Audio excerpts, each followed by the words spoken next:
Yeah!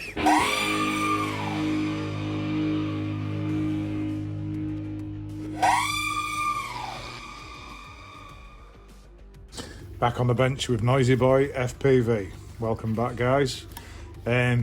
Just a little tip, really. Something I like to do after a new build when using the DJI system.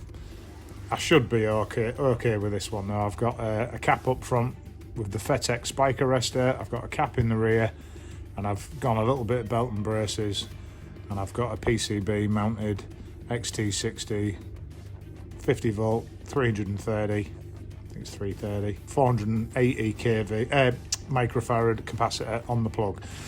So that is going to keep things clamped down. Nevertheless, maiden voyage FPV system check. What I like to do is make sure you got a SD card in your DJI goggles, freshly charged pack, your best pack that's going to give the most use, and make your first test line of sight. You don't even need to fly it around, really, if you're not versed to flying line of sight. I know a lot of people, they can fly FPV but not loss, but there you go. You just want to be pegging that throttle hard while your DVR's recording. Punch it straight up, full stick, drop it down, whack, whack, whack, whack, whack. Get as many fraps on that fresh pack as you can in the first few seconds. Some real hard punch outs, let it fall back down, punch it again so it's a violent change of direction.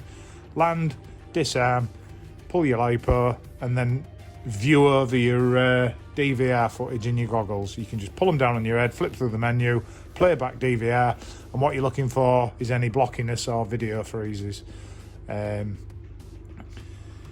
That is a check for the DJI system, because you don't want to freeze when you're flying. I have had it happen on a 10-inch and your ass falls out pretty damn quick, I can tell you. That was last year, but you live and learn.